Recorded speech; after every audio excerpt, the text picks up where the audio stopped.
Good afternoon. I'd like to welcome you to this webinar on a roadmap to joint venture agreements, legal and accounting considerations that has been put together by PilieroMazza and Baker Tilly with yours truly, Tony Franco and Tom Tagle presenting. Tom and I spoke about giving this presentation several weeks ago when we were talking about all the different clients that contact us on a regular basis with joint venture questions. And it occurred to us that many of the questions sometimes that I get are questions that really should be directed at the accounting firms. And Tom gets questions that really should be directed at the law firms. So we thought it would be a great idea for us to put together a joint presentation that allowed us to speak to a large audience on some of the issues they need to be considering when joint venturing. Before we get started on the presentation, I want to quickly introduce myself as well as Tom.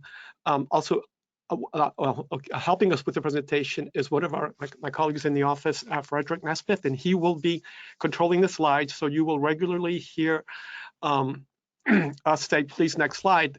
He's handling that for us so we can just keep the process moving. There's a lot of material we'd like to cover, and we're hoping to also get questions from the audience so we can answer them at the end of the presentation. If we can't get to all your questions, we will strive to follow up in the days and weeks ahead to answer as many as possible. Oftentimes we do get a lot of questions that can't be answered right away, and we do have a rather robust audience of attendees for this presentation. So without further ado, we'll just get started because we know you're here not for the, to hear us talk about ourselves. But real quickly, Frederick, if you could go to the next slide. Just my name is Antonio Franco. I go by Tony, and I have over 30 years of experience representing government contractors and commercial businesses, most of them which are operating in the government contracting space. I'm the firm's managing partner, but I work very closely with the government contracting group as well as the business and transaction group in helping put together joint venture agreements and operating agreements, which are normally the vehicles companies are using to go after federal government contracts. It's a highly regulated market, so that's why we need to get involved oftentimes with both different groups working on these agreements. And Tom, why don't you take the ball and introduce yourself? Thanks. Thanks, Tony, as well for putting this together. Tony's right. We were talking just a few weeks ago on a question that came up from a couple of joint clients. And we figured if they're asking, maybe some other folks have similar questions to or be interested in the same topic. So thank you all for joining us. And again, thanks, Tony, for getting us all pulled together. My name is Tom Tagle. I'm a partner with Baker Tilly. I'm in our government contractor advisory services practice. I've been helping contractors for over 25 years now. I'm also a recovering financial statement auditor for government contractors, but that was a long time ago. But really, I'm a cost accountant at heart, which is why I've been in this business so long, I think. But I play in the space of FAR and CAS and DCAA. That's pretty much where I spend my time. Frederick, can you advance the next slide, please? Just real quick, with regard to PilieroMazza, I've had 30 years of experience in the government contracting space, and all of them with the firm, which is a firm that has a broad practice base that mostly represents government contractors, but also many commercial businesses. And we help clients not only with their government contracting issues, joint ventures, program eligibility, size protests, and GAO protests. We also help clients with their labor and employment matters, as well as corporate matters, M&A transactions, and then litigation, since unfortunately we live in a very litigious world. But we are able to provide a broad range of services to our clients. And if you need any more information on the firm, if you go to our webpage, you'll see different people's bios and the different things we can do for you. Next slide, please. And we saw what a great job Tony did summarizing his firm. So we put a slide together just like it, talking about Baker Tilly. It's the top 10 CPA firm in the US and internationally. One of the largest CPA firms you maybe never heard of before. We are an audit, tax, and advisory firm. I sit within the advisory portion or the consulting portion of the firm. And we have about 100 people that are focused on government contractors. And we help those contractors with all manner of accounting, cost, and pricing issues that arise, often working jointly with counsel, which is great, which is another thing I'm excited about working with Tony here today. presenting some information together because it's worked pretty well on the few calls where we've been surprised to find each other on the other end of the call through our clients. So I think that's the last of the background slides, Tony, but I'll turn it over to you, and Frederick, if you could please advance the slides. Thank you, Tom, and we appreciate the audience's indulgence that we give you that background, but I think it's important for us for you guys to understand the work we do, and in case you do need our services in the future on any of these matters. But now cutting to the chase, the reasons we thought it was important to have this this webinar was because of the popularity of joint ventures. Our office is regularly doing, putting together 4 to 6 joint ventures a month, and that's been the case now for at least, I would say, last year. But we've been doing joint ventures for many, many years. But as when the SBA rolled out the All Small Business Mentor Protege program, which allowed large businesses to mentor small businesses and businesses that are participants in different socioeconomic procurement programs, we saw a big uptake in firms not only applying to the Mentor Protege program, but also trying to create joint ventures to go after contracts that they otherwise could not have received on their own. One of the other things we've also noticed with regard to the reason the popularity of joint ventures continues to explode is that there are new regulations that the SBA has issued that actually make it easier to joint venture. And we'll discuss those briefly. But we have seen that even though it is a very regulated environment, the SBA is making it easier for firms to joint venture and use joint ventures to be more competitive. And lastly, one of the biggest reasons we've seen a big uptick is that, as you've all probably seen in the government contracting world, there's a significant number of government-wide acquisition contracts and multiple award contracts that are very large that no one small business can perform on its own. And one of the best ways to bid on these contracts, be able to win these contracts, and then perform them is to enter into joint ventures to perform these large contracts. So there's a confluence of events that has led to joint ventures being very popular vehicles for companies to be pursuing government contracts, which, as you all know, is a not only highly regulated world, but it's complicated and can be very demanding. So working with another partner can make it easier. So I'm going to now switch it over to Tom so he can explain in the next slide, some of the issues that we see with regard to, why companies do these joint ventures.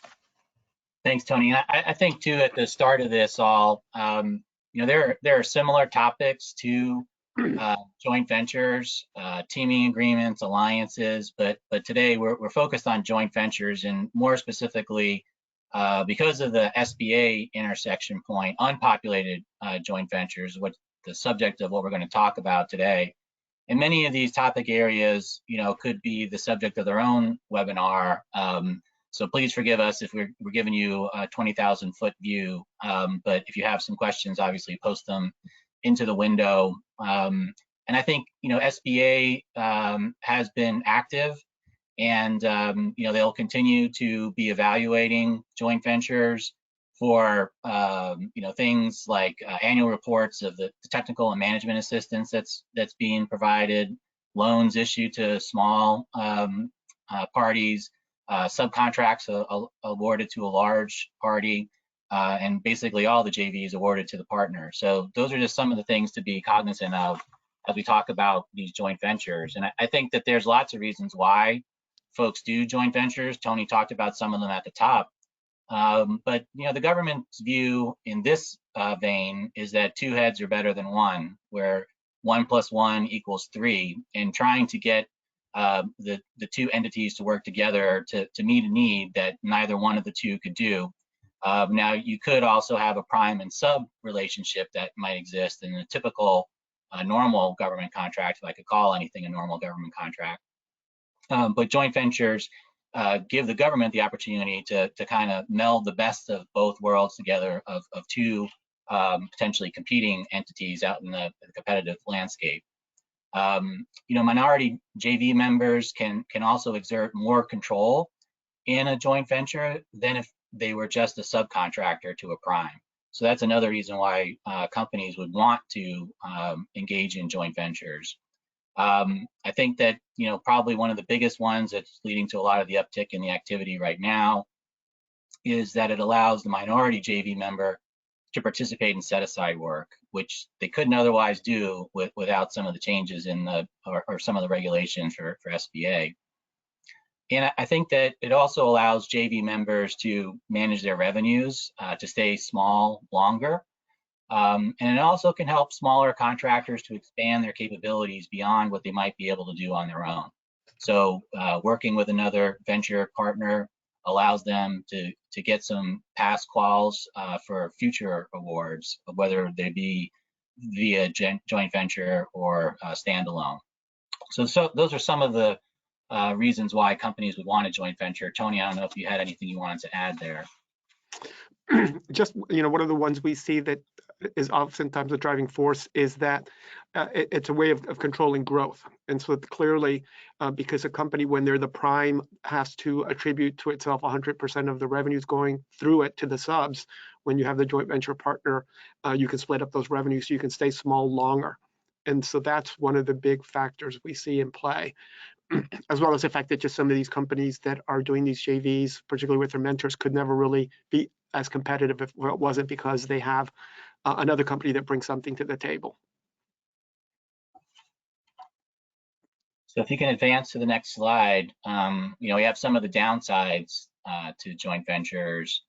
As the lead, you're not in as much control as you would be if you are prime with a subcontractor, for example.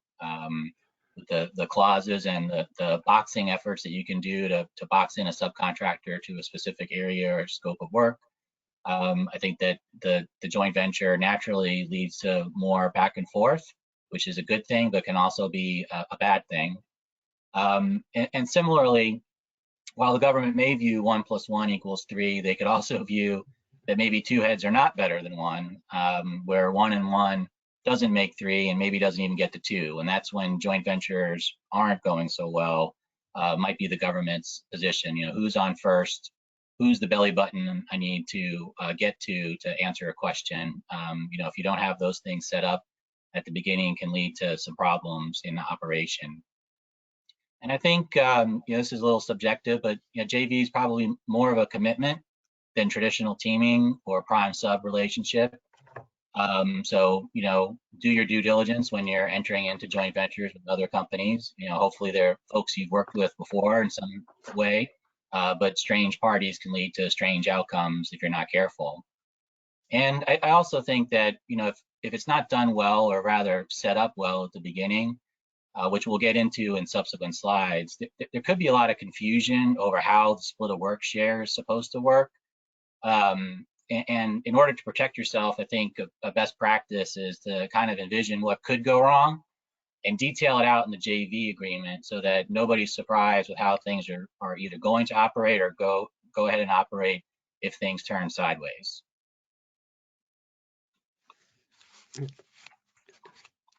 And Tony, I don't know if you had any others that you wanted to add in there. I would just indicate, and this is one of the reasons I think whenever I talk to clients, and I thought this presentation was going to be important, is for folks to realize that when you create a joint venture, you really need to drill down on how you want the relationship to work. A lot of companies, want to do these JV agreements with templates that are very bare boned because they're really focusing on trying to land the contract and putting together a proposal. But I think that it's worth the time and investment to make sure you've negotiated all the terms that you think are important and that you've talked through issues that may not be at the forefront of your mind as you're trying to chase the contract, but that will allow the expectations of the parties to be fulfilled, and where you think of the worst case scenarios. And we do regularly bring these issues to clients' attention. We don't try to over lawyer it, but I think given the many years of experience we've had and the horror stories we've heard, it's important to really get that first joint venture agreement down pat with the right terms, because once you've done one of these, it's a learning experience, but it's then easy to replicate. You always have to customize it, but I think what people don't realize is the downside of the JV is that you need to put time into it upfront, just like you do for a proposal, to make sure that you've got all the right terms that will govern the relationship. Because on top of that, you have to do things a certain way according to the regulations, depending on the kind of joint venture you're creating. So that's the only other thing I would add. We've gotten a couple of questions in the window, and keep them coming. Again, if we don't respond to your individual question, we will follow up. Some of them have a lot of case-specific facts already in them, which is great, but it's hard to address on the fly.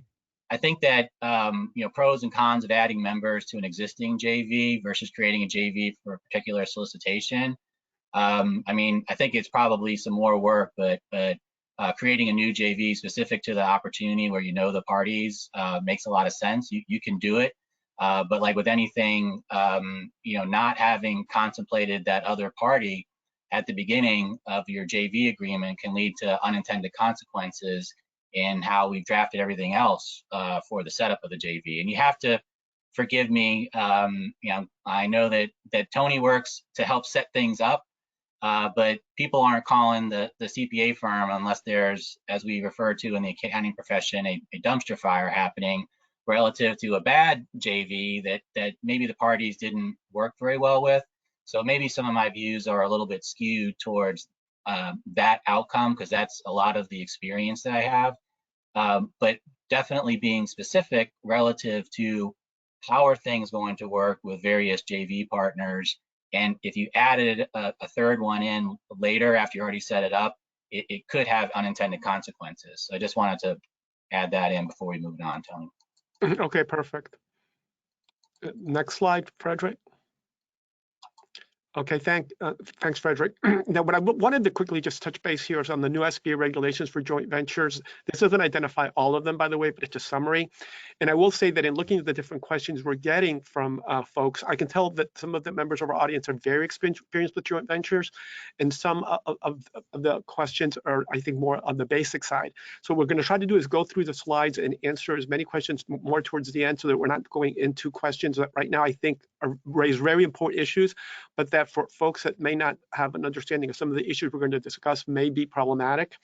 But one of the things that I want to point out right off the bat is one of the reasons companies are finding joint ventures to be attractive vehicles is because the SBA's issued regulations and Congress has mandated that with these the joint ventures, when they're considered, that the past performance of the joint ventures on set-aside contracts should also be taken into account.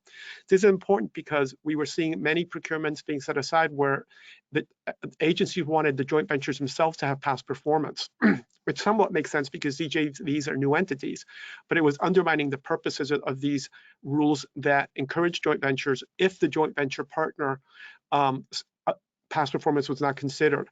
So now there's a rule that basically says that the past performance of the joint venture should be considered. That doesn't mean that agencies may not create solicitations that weigh that past performance differently, depending on how much work each party is doing, if one's a mentor or the protege, et cetera. But that's one of the reasons one of the new regulations.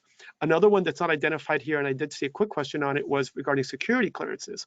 And the SBA has indicated that the security clearances held by the joint venture members can count as the security clearance of the JV. But in fact, we're finding that procuring agencies are not issuing solicitations that recognize that regulation. And there's a friction there because the SBA's regulation is an SBA regulation. And although most agencies will be following the SBA's regs, when it comes to certain procurement rules, until the federal acquisition regulation is changed, they will not follow the SBA's rules. They'll wait for the federal acquisition regulations to be changed. And because we're dealing with security clearance issues that do have an element of national security, we think that's going to have to be worked out because if the SBA has said it, and that's the way they want JVs or small business to be considered, we think there should be deference given to it. There's been a whole rulemaking process that went into effect. Agencies could have commented on it, and the fact that that's the rule. But we're finding, though, that certain agencies are saying, no, we're not going to follow it. And so that may end up in the courts or subject to protest and to be decided by the GAO or the Court of Claims. Another issue that we have seen in terms of making joint ventures easier is there used to be what's called the 3 and 2 rule, which is a complicated rule that suggested to companies that you can only receive 3 contracts within a 2-year period after the first award of a joint venture. I'm not going to get into the specifics of that old rule because it was complicated, but the SBA has gotten rid of it. And now when you create a joint venture, you can continue bidding on multiple contracts, 8, 9, 10 contracts. And after the first award, a 2-year clock begins to run, after which you have to stop bidding under that JV. But until that 2 years have passed, you can submit 8 or 9 proposals and receive 8 or 9 contract awards, and you should be okay. And that actually makes it a lot easier to use these JVs for multiple awards. Companies do need to be careful that if they're very, very successful with their first JV with multiple contracts, they could be affiliated if they create other JVs down the road, because the SBA does believe that there's a point where you shouldn't be using too many JVs. But you can't create another JV, and it's just a matter of how successful you are in your operations. One of the other issues that we've seen, the SBA's actually relaxed the rules regarding the approval of 8A joint ventures, as those always had to be approved prior to award, and the SBA does not require that anymore. Essentially, it's like all the other set-asides where the JV may be subject to a protest, but you don't go to the SBA in advance to get it to bless the JV, except if it's an 8A sole source award. So all these regulations have somewhat, encouraged folks to create JVs, because if, for example, for 8A set-asides, you don't need to go to the SBA for a prior approval. You're always questioning whether you might be able to get their approval. For some companies, they'll just move forward with it and not have to deal with it. Never mind that they do need to create these JVs in accordance with the regulations, and that they're at risk of losing them if they get protested, and there's something wrong with the JV agreements. But these are one of the reasons we've seen these JVs become so popular is because of the SBA's new regulations. Next slide. Yeah, and we don't know yet if SBA is going to do any enforcement after the fact. The enforcement comes later. But if the number of JVs proliferates, there might be some new rules. But right now, that's the rules, which is great. Getting rid of the 3 and 2 rule is great. But just be mindful of that as time clicks on. And thank you, Tom. Now, on the next slide here, I just want to make sure we touch on the legal form of JVs. A lot of companies come to us and they want to form a JV, and we immediately start talking to them about, forming a legal entity of some kind so that they are going after a contract in a JV structure, but using the LLC or legal form. And normally the legal form we recommend is a limited liability company, because that's the one that provides you most flexibility. The operating agreement looks like a partnership agreement, which is like a JV agreement. If you have a corporation, then you're talking about creating shareholders agreement, you have bylaws. It's much more complicated. So very few companies are ever creating corporations as their JV legal structures. We do see partnerships from time to time. The only thing about partnerships is it doesn't provide the same protections from liability that an LLC does, because the LLC creates that corporate shield that protects the members to some extent, whereas partnerships don't. But the tax treatments I know for LLCs and partnerships are pretty similar in the scheme of things, right, Tom? That's right, and we'll talk about some of that a little bit later in the presentation. Okay, and then other considerations with regard to JV legal structures is that, as Tom said, we're focusing on populated joint ventures because the SBA has indicated that for most of these set-asides, you have to create unpopulated joint ventures. And the reason for that is the SBA wants to track how much work each company is doing. This doesn't mean a populated joint venture is illegal, but if you create a populated joint venture and it's not under a special set-aside, it's just a small business set-aside, then it can only be really a JV between 2 small businesses where if combined, they are small. Because what the SBA has basically indicated is once you create a populated joint venture, a lot of the exemptions to the affiliation rules that apply are out the window, and they're going to treat you differently. So again, the populated isn't illegal, but it's only a good vehicle to use in limited circumstances. And most of these JVs we're seeing being formed are being formed with, 8A firms, service-disabled veteran-owned small businesses, women-owned small businesses, et cetera. And because the SBA wants to know how much work each company is doing, you can't create a populated JV. And then the other big issue that is always a consideration is the limitation on subcontracting. And we see a lot of confusion with regard to that because the joint venture has to perform a certain percentage of the work. Normally, if it's a service contract, 50%. It could subcontract the rest. But within the JV, the companies normally have to divide the work based upon certain percentages, which are normally 40-60, but it doesn't have to be 40-60. If the 8A firm or the SDVO, SB or WSB wants to do more, it can do more than 40% of the work. But that's a different kind of performance of work requirement than the limitation on subcontracting. And we oftentimes get clients who ask us about how does a similarly situated rule work within the JV? And it really doesn't. The similarly situated rule is one that applies as it relates to the limitation on subcontracting. And I know that could be that can be confusing, and oftentimes I have to spend time explaining that to clients. But these are the kind of things that we need to go through early on in the process, so that our clients, have the right headset as to how this thing will be structured as a legal entity. Yeah, and I think when we talk about these types of contract awards, some of the questions that are coming in relate to IDIQ.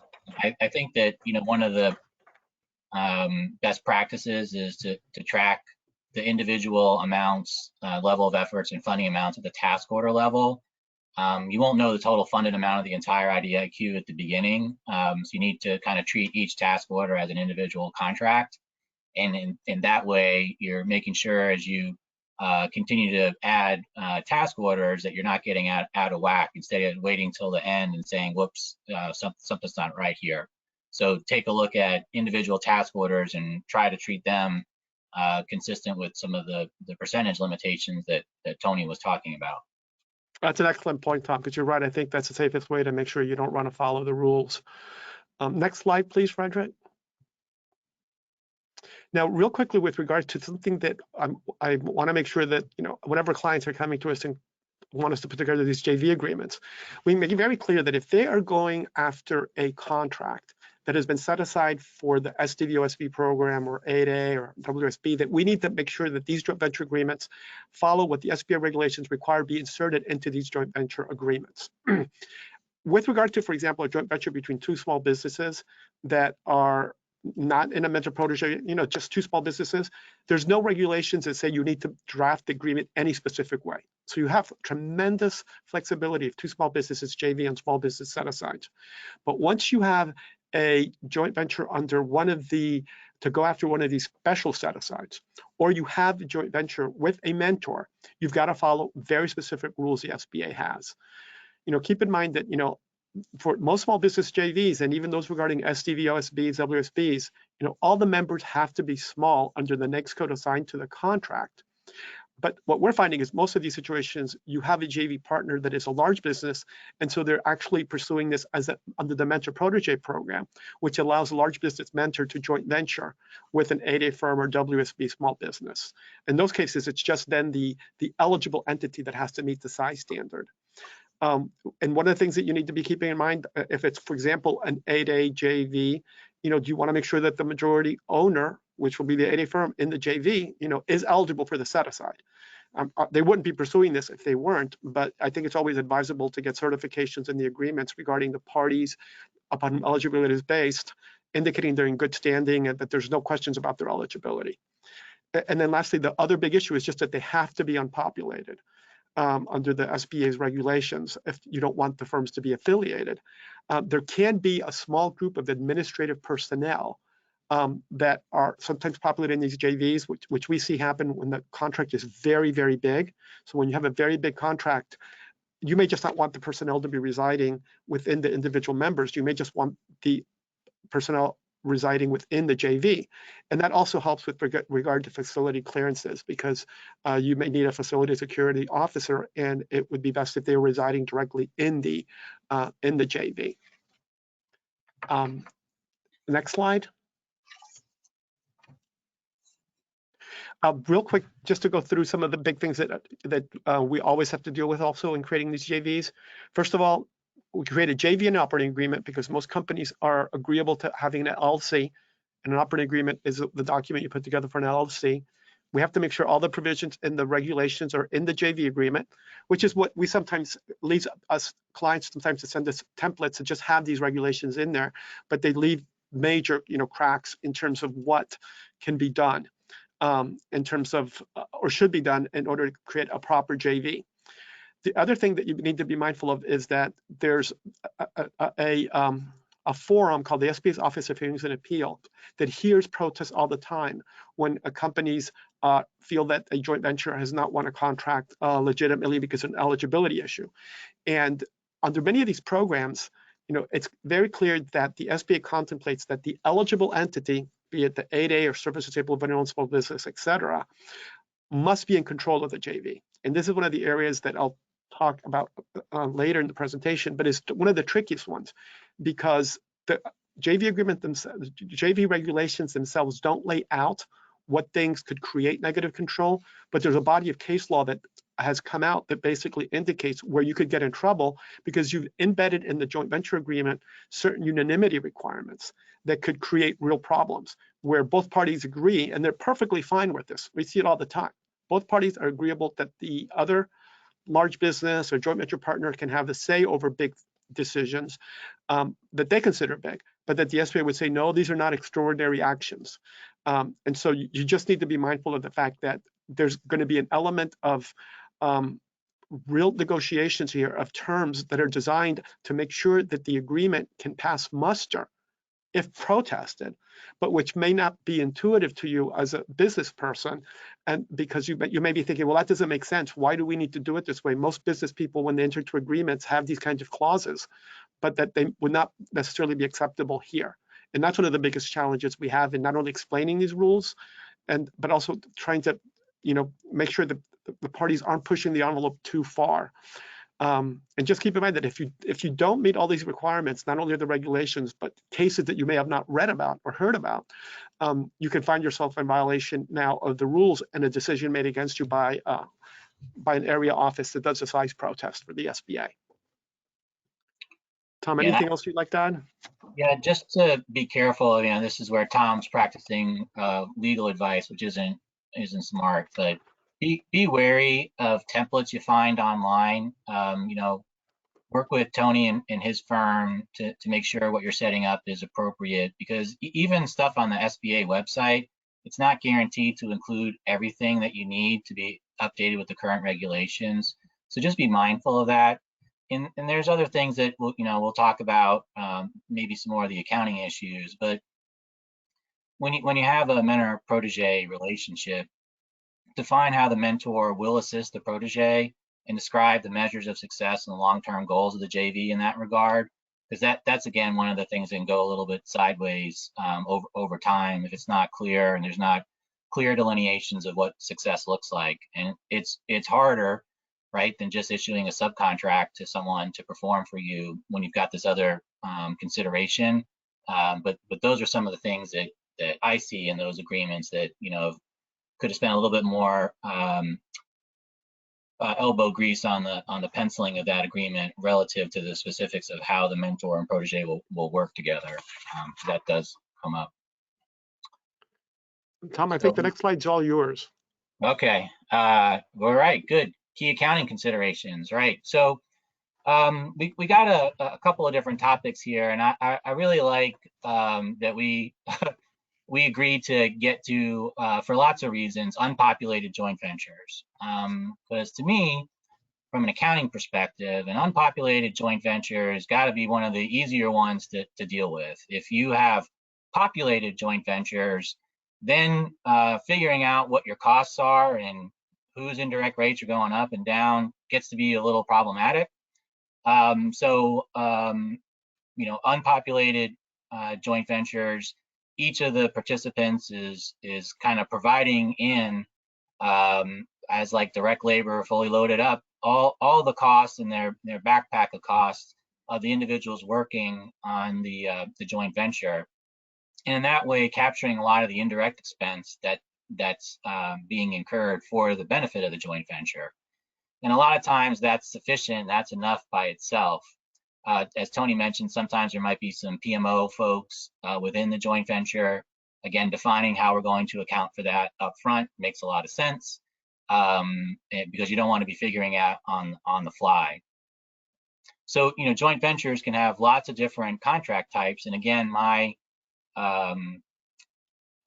working with joint ventures kind of gets colored a little bit to where things go off the rails a little bit. So again, forgive me. I don't get asked a lot of questions about the joint ventures that are operating wonderfully with everybody. But whether you have a firm fixed price T&M or cost type job as the contract vehicle for the joint venture, I think that there are some risks to talk about. Obviously, for FFP, there's a higher importance on the contractor to estimate the scope of work and accurately up front. And there's more risk on the contractor with firm fixed price contracts, since the government only owes you funding that they agreed upon with the price, obviously. I think at the beginning, consider splitting the JV statement of work into two separate statements of work scopes, as each partner is a sub to the JV prime. And the JV is kind of the controlling entity in that regard, if you can. And I think too, if possible, you should try to monitor the cost incurred as if the award were like a cost type job. I know that's not the reality and it's not the requirement, but again, when things go badly, not understanding exactly what the costs were that were undertaken by the individuals working in the joint venture can be problematic. I guess conversely, T&M and cost type jobs, there's a higher importance on the contractor to accurately report costs. There's more risk to the government on these types of contracts, obviously, since they're basically paying as they go. But the contractor has to track the costs and the level of effort executed against the agreed upon work share percentages. And again, the work share percentages should be defined within the JV agreement and even consistent with the bid. I think that on the indirect rate structure, again, populated JVs, very complicated. What G&A rate am I using? Do I use multiple different overhead rates, facilities, not facilities? I think that with an unpopulated JV, a lot of those questions don't matter anymore because you're sending in your costs from your company, fully loaded individuals, basically into the JV to perform the work scope of the contract. Each partner will bill the JV with their own indirect rate structure, kind of like a sub to a prime, think of it that way. And each uses their unique structure to burden their costs. Sometimes some things to be mindful of is maybe putting some caps on indirect rates up front. It can alleviate some of the headaches that might happen if a smaller contractor maybe has some volatility in their rates, or a larger business has volatility in their rates, or more likely changing structures during the period of operation of the contract. That can alleviate some of the headaches that might happen, because if indirect rates go up or down, then some of the calculations go up or down as well. And again, JV specific back office functions can have a separate like PMO charge, but it's not as common. Just send in your folks with their fully burdened rates with all their costs, and that basically accounts for the back office support of those individuals working in the JV. I think, Frederick, can you advance the slide again? So some of the accounting issues that regularly arise, or that we see, some of them relate to like the logistics of operating two bank accounts. It can be messy. The account must also require the signature of both members for any withdrawal, and it's just an added administrative burden having to monitor the separate bank accounts. Executing on negotiated work shares. Some JVs set up guaranteed work shares, and the staffing needs should be well defined and in detail. Both direct and indirect functions. Be very specific in which partner is responsible for staffing which task, and this is almost down to the labor category level. Be real specific so that we all know what we're getting at the end of the day. And I think creating a contingency plan is helpful. Maybe you've got some scars from previous joint ventures or lessons learned. Think through the possible situations and the agreed upon outcome. No one wants a bad situation, but have in place a plan before it gets to that point. Like back office functions will be performed by the mentor until the protege has the means to do it themselves. Maybe there's some type of annual progression of additional back office functions and responsibilities from the prime from the mentor to the protege, and have a plan that by the last contract year, the protege should have the past performance and be set up for success by transferring all those activities to them over time. There are also, like anything else, FAR and CAS considerations to be mindful of. Some of the ones when we're talking about FAR, the IR&D and B&P cost principle, who's doing the B&Ping? and who is it benefiting? Think through those types of questions that you might have for organizational costs under 205-27. If we're having setup costs, generally going to be unallowable, so be mindful of that. Under rental costs, 205-36. If we're providing a facility that we own, you're going to be limited to the normal cost of ownership, but hopefully we've got arrangements with third-party leases, and those costs should otherwise be allowable then.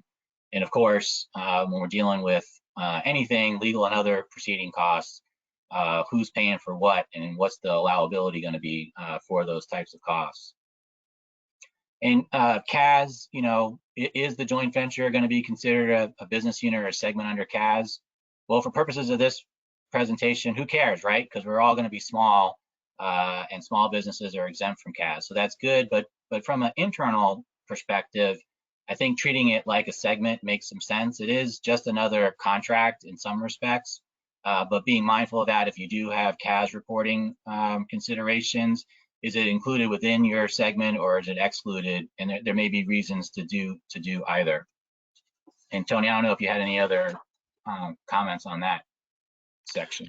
No, Tom, go ahead. This is good. It's beyond my pay grade, so I'm listening to you. And I'm going to contact you if I had any of these questions. That's okay. I'm putting everybody to sleep with talk of FAR and CAS. Frederick, can you put the next slide up, please? So one of the things, and this is one of the issues that Tony and I have spent some time working with some of our mutual clients on, relates to interorganizational transfers. And it may not have to come up, but if you're providing a service to the JV beyond the direct labor, how do you cost or price that? And for those purposes, let's look at the definition on the slide here.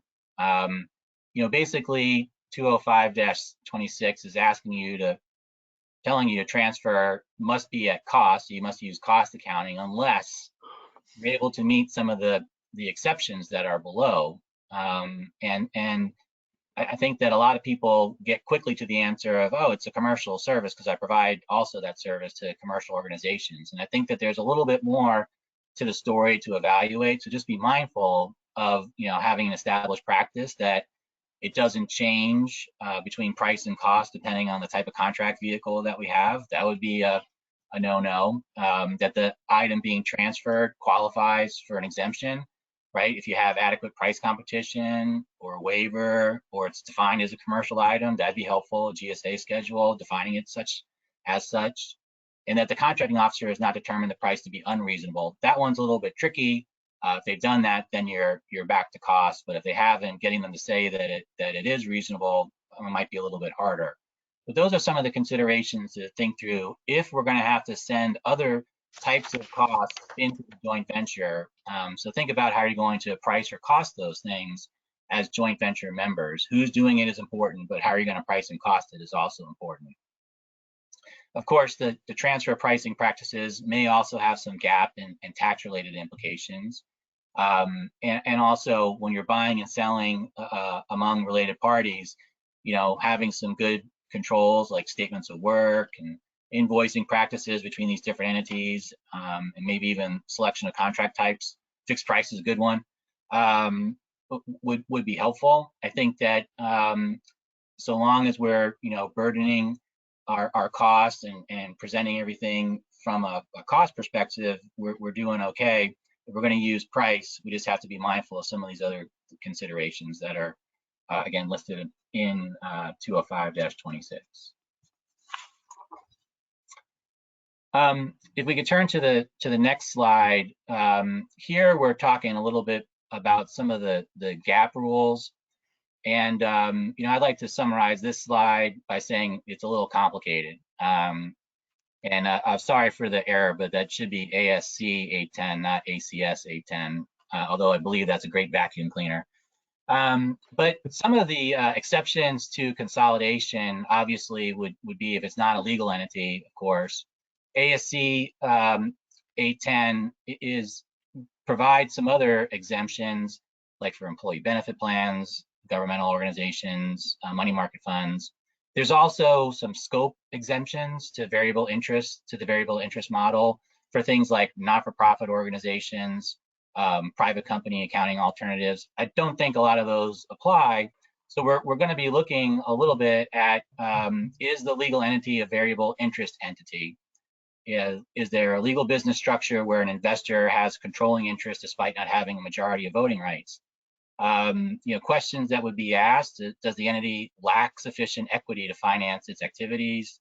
Do the equity holders as a group lack the characteristics of a controlling financial interest? Is the legal entity structured with non-substantive voting rights? Those are some of the questions that help us to get to the answer about whether we're consolidating or not. Variable interest model has a lot of questions to ask. If you can get to the voting model, which I'll do at the end, it'd be easier, but there are a series of questions and the answers to which are very case specific. So if you have questions, we'll likely need a few more answers to questions before we could answer them. But some of the items to be thinking through from your own perspective under variable interest, the variable interest model, is the reporting entity the primary beneficiary? Does a related party group collectively have characteristics of a primary beneficiary? There's this most closely associated test. And again, does the decision maker have these types of benefits? Does the decision maker's related party group collectively have characteristics of a primary beneficiary? All these questions are yes, no, and lead you to different answers potentially about whether you have a variable interest entity and whether you're consolidating or not. If you're able to get to the voting model, it's a little bit more simple. Does the reporting entity directly or indirectly have greater than 50% of the outstanding voting shares? If the answer is no, don't consolidate. If yes, then you have to ask a couple of questions about controlling shareholders and partners in their participation and rights. Again, if they have certain of those, then you don't consolidate. If they don't, then you don't consolidate. So I think that, as I said before when we started this slide, consolidation reporting is a little bit complicated. It used to be a lot easier, in my estimation. Some of the rules I dealt with a long time ago, but there are a lot of things to be mindful of how you're doing the consolidation reporting. I think thankfully the revenue recognition isn't too hard of a challenge for anyone, but consolidation can be somewhere where people can get tripped up a little bit. And if we could go to the next slide, that'd be great. Tom, yeah, I think that's going to be one of my slides. But before we move on from the slide that you just had, I mean, let's keep this one up. But one of the things that I oftentimes, the issues you're raising are issues that I think most folks are not really tackling up front when they're entering these joint venture agreements, because they're trying to create the legal structure, they're working on the proposal, et cetera. But you mentioned, the capitalization of the company, that goes into one of these, analysis that goes into whether you have one of these models or not. And oftentimes I ask clients, how are you going to capitalize the JV? What capital are you going to put in there? And some folks want to put in very nominal amount, even though it's a big contract they're pursuing and they're forming this whole legal entity. Others put in 10,000, 20,000. Is there any rule of thumb that that folks in our audience should be thinking about when they're going to create a JV and capitalize it? No, there's not like a dollar threshold that gets you one answer or the other, but I do think you're right, Tony, is thinking through what the consolidation accounting is going to be, and if additional capitalization helps you get to the desired answer, that would be a reason to do it. And if not, then it's not necessarily a consideration. But as I said, this one topic could be its own discussion at the top, because it is complicated and it's very case specific. But I do think it's a worthwhile endeavor to think through, well, based on these set of circumstances, this is the answer we're going to get to. Is everybody okay with that? From a consolidation reporting. Some folks have large financial reporting consolidation groups, others, have less. So you might be mindful of what your accounting department can and can't do. Okay, excellent. Well, I'm going to go ahead and then jump into the thorny business issues that I want to make sure our audience is mindful of. Whenever we're creating these JVs, since there's already certain regulations that indicate how they need to be structured, one of the areas that we oftentimes spend time on is how is the JV going to be managed? Keeping in mind that if you're going after a set aside that it's not just a small business set aside, but it's under one of the preferential procurement programs, and a set aside is SDV, OSB, et cetera. You need to make sure that the managing member of the JV is the 8A firm or SDV, OSB, et cetera. The issue then comes down to, do you want to create a management committee where the non-eligible entity for that set aside has some say on the board? And so oftentimes, people tell us they want to create a management board of 3 or 5 people. And I always wonder why they want to do that, because at the end of the day, if we're pursuing work under these set asides, the 8A firm or STVO, WSB has to basically have unfettered control. And so everything's going to be weighted in their favor. So I'm not sure if it matters if you have 3 people on the board or 5 people. The majority will have to belong to the managing venture. And you have to structure these deals in a way that it's very clear that the vote of that party has to always be the one that's taken into account and is a final say. So I sometimes wonder whether, folks really want to have big management boards. I can understand they want to have one because they may want to have a say and make sure that they've expressed, they have a view on something that the joint venture partner wants to do that they don't agree with. But I think simplicity, there's a lot to be said for it. Again, the managing member has to always be the 8A firm, STVO, WSB if you're going after those set-asides. If it's a small business set-aside between a mentor and a protege, and the mentor's large, it's got to be the small business who is the managing member and who controls the management committee. One of the things I oftentimes find too is because you need to have a project manager, and now the SBA somewhat changed that rule, so it's no longer just you don't name them a project manager, but a responsible party or manager. Oftentimes, folks want to put that person on the management committee, but normally that person is really responsible for running the contract, making sure that everything's running on time and communicating with the customer. And it's really a different role than that perhaps the owners of the JV want to have. So we normally don't see a project manager on the management board unless that's a special kind of individual who not only knows how to run the contract, but because the JV LLC was created for a particular contract and this person's running the contract, you really want them to have a say. But normally we don't see the project manager. It's different project management from managing the JV. The other areas, which I alluded to earlier, was the unanimous consent requirements. In many of these JV agreements, there's a laundry list of things that normally parties would put that require the agreement of both parties.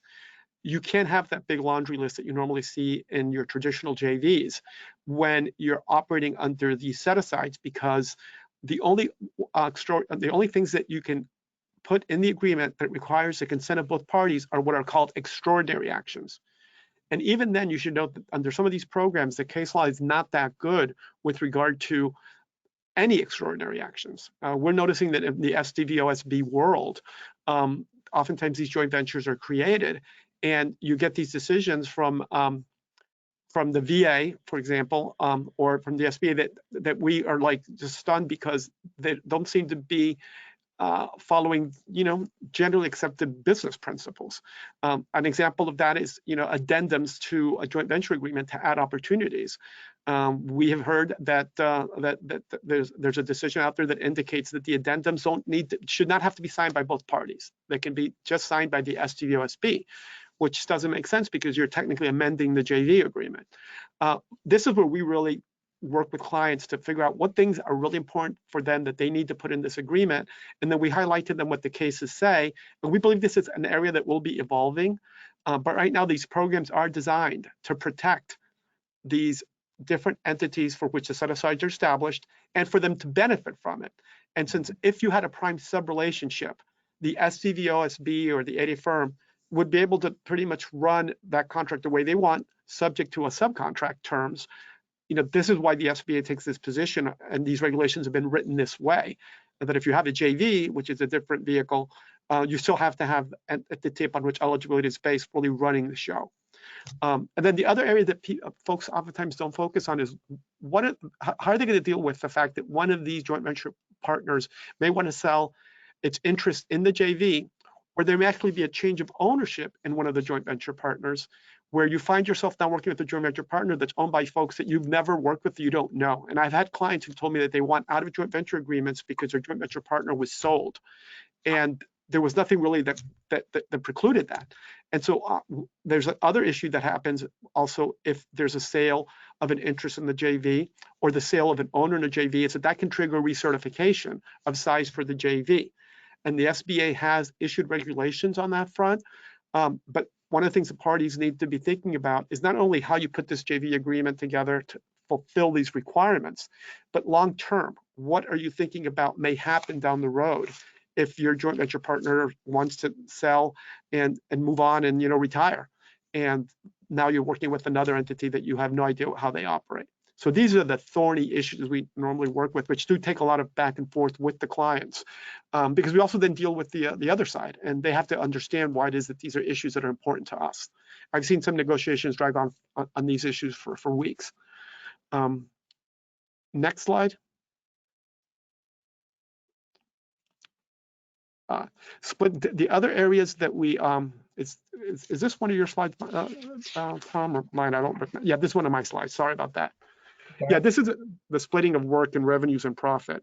I mean, the bottom line is that the revenue is recognized within the JV, and ultimately, one of the reason folks go ahead and create these JVs is because they're really trying to make sure that they only have attributed to themselves those revenues that they have actually received, and for size purposes, if the work is performed, if it's a service code, it's based upon the work performed.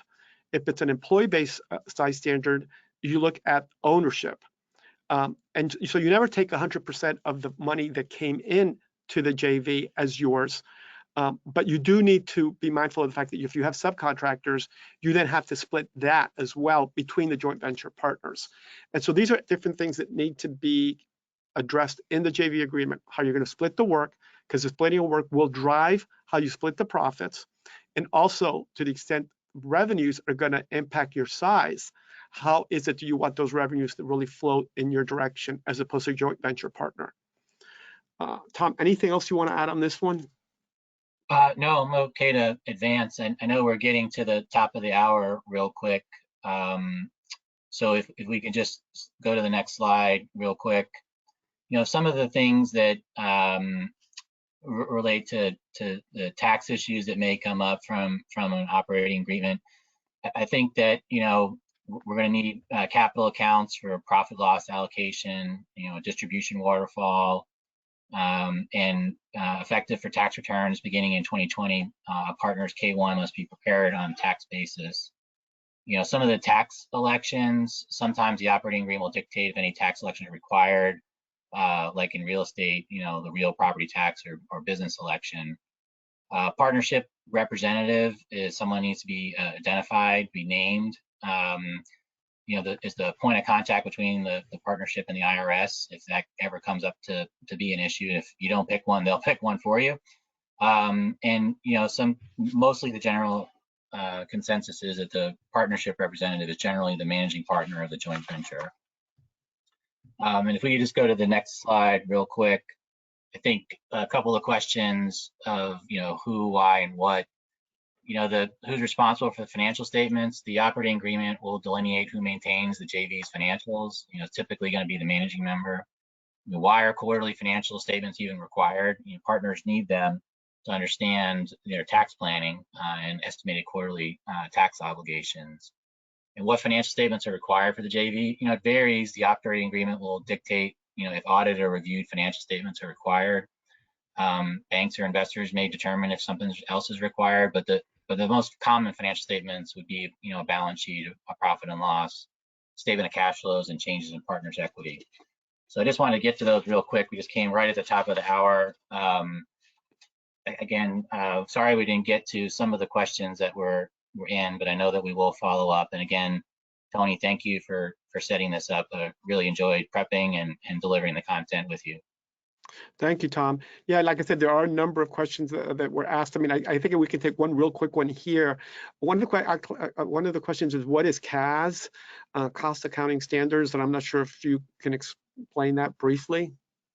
Yeah, so the cost accounting standards are a series of accounting requirements that small businesses are exempt from. So it's not a surprise that you may not have come across it. And I know I use acronyms all the time, can't help myself. But as a small becomes a large, be wary of trigger contracts that can, change your life forever when you get into the cost accounting standards world. A trigger contract of $7.5 million or cumulative effect of smaller contracts up to $50 million. The next fiscal year, you'll be subject to CAS.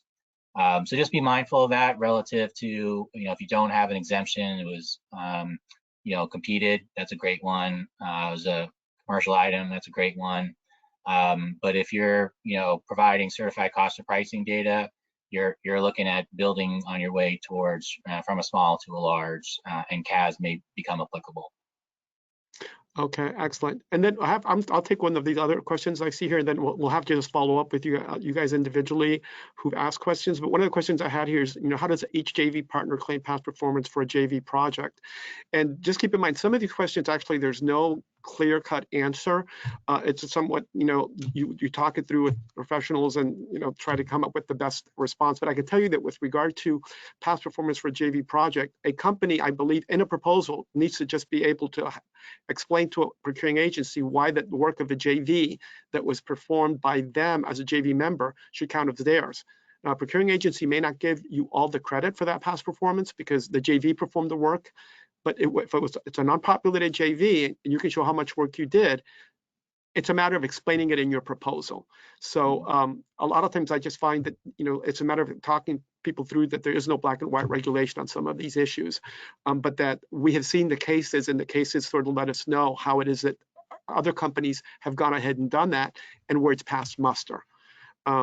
And so to the extent some of these questions are like that, I'd be answering the question based just on our experience of what we've seen, not because it's really written anywhere in particular, just our experience.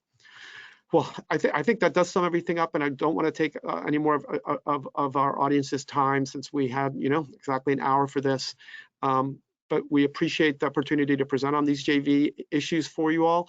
And again, if you have any follow-up questions other than those that have been presented during this chat, just reach out to Tom or yours truly. You have our email addresses and our phone numbers there, and we'll get back to you. Anyway, thank you very much and have a great afternoon. Take care. Bye-bye.